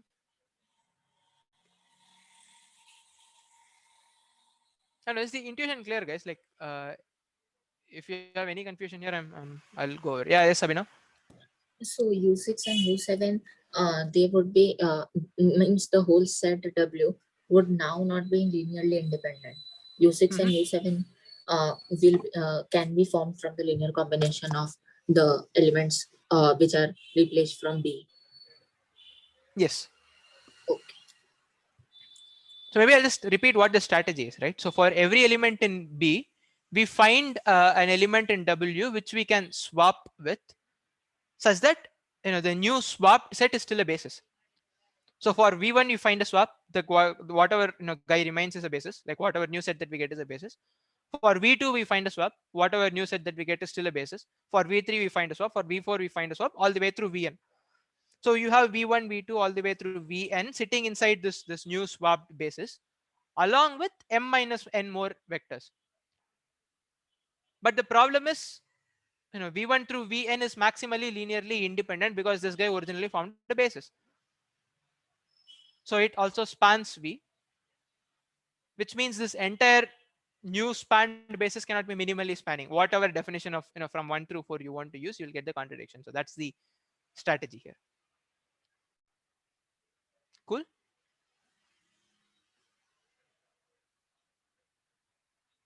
Yeah, I think it will be a nice time to pause here. Linear operators would be something we can start afresh. So what's the conclusion out of the previous theorem is, so suppose you have one finite cardinality basis, all bases of the of that vector space would have the same cardinality. So that is called the dimension of the vector space. In fact, you can instead of showing cardinality arguments with finite cases, right? So how do you say the cardinality of two infinite sets are the same? You set up a bijection between these two infinite sets. So the set of all natural numbers and the set of all even numbers have the same cardinality. Even numbers have the same cardinality. Why? For every natural number n, you consider 2n, right? So this map is a bijection. So you say natural numbers and even numbers have the same cardinality. So that's how you talk about cardinality over infinite sets. And you do a similar swap argument by setting up cardinality that way. But for that, we need to really dive into cardinality. So I just wanted to give up on some generality to get a leeway there. Yes, Pat, you had raised your hand. Could you scroll down a bit? Yeah. And this the cardinality of the basis is what we call the dimension. So r square has dimension 2, r cube has dimension 3, and if you set up the notion of So cardinality as we as like you would set up bijection between two sets, right? So the cardinality of r to the n would be r to the natural numbers would be the cardinality of natural numbers, and so on. it's there are typo in section 3, like the heading should be linear transformation. Linear operator, both the vector spaces should be same, right? Is it? No, I don't think so. Yeah, I checked it also. Okay, possible.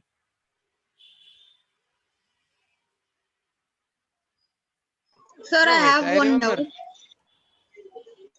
Yeah, yes, Imran. Sir, the doubt is that which is the, I mean, this is general doubt like thing. Let n denote the cardinality of natural numbers and let z denote the cardinality of the integers. Can we say Okay. that z equals to 2n plus 1? The rules of Yeah, normal but addition don't 2n. apply to n and z, Yeah. right? Because they're not numbers that you can determine. hmm I So mean, I'm addition. talking in an abstract sense. Yes, but you can't really cancel off stuff here. So you have to be really careful when writing stuff that way. See, because let so if for every natural number k, there exists an, a minus k in the integer set, and we have 0, so let's exclude 0. So for every natural number, say for example k, we have another one in the negative set minus k also. So if the cardinality of n is, say, some, when I'm talking in an abstract sense, we don't know, n is a very very large number, then we see that the number of negative numbers in the same sense has the same orientation. So basically that is minus, that is also another n that adds an extra n. Then plugging in the 0 so that we can bring in this the whole set of integers, we see that n plus n plus 1 is 2n plus 1. Okay, so maybe we'll be careful, and I'll say, okay, the cardinality of natural numbers is twice cardinality of, sorry, cardinality of integers is twice cardinality of natural numbers plus 1. Okay. Yeah, yeah. But you can cancel off on both sides and say cardinality of natural numbers plus 1 is 0. In fact, No, you no, have strange no, stuff like, not cancel off. I'm talking in this way, abstract way. yeah. So in And fact, you actually also, have no, just 1 minute, Imran. So in fact, you actually have bizarre properties arising when you talk about cardinality of natural numbers. So cardinality of natural numbers plus 1 is still the cardinality of natural numbers. So you'd have to be very careful when you handle that. Yes, you're saying something. yeah, another doubt. I have another question. Which is the best? From which places do I go and learn linear algebra more in depth? Nice question. There is R10 which you can begin with. Which one? R10. I can put it up on the chat.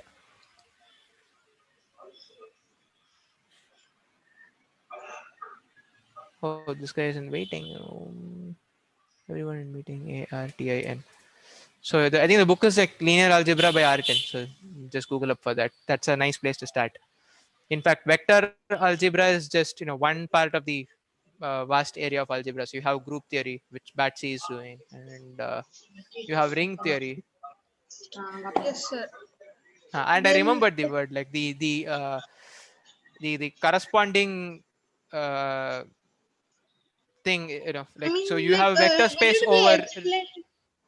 Will it be explained like how this PDF is explaining? No, not exactly, because I mean I've compiled it from one or two places. From my lecture notes at CMI and all. So I mean the notation that they have used would be different, I mean, and not the what they're notation. I mean the way of explanation, like that. I'm saying. Will it be like this PDF? no, like the approaches might be different, because I pretty much followed the approach that was I'm not taught to me in talking about lecture. approaches. I'm talking about like will it be explained very nicely? Come on, that's a star book. This is like some random PDF that I just compiled by myself, right? So don't compare my PDF with that book. The book is like a big one. Oh, okay, okay, okay then. Thank you, sir. If the discussion's done, can we leave? Yeah, sure. So it's Okay. it's done. Okay. And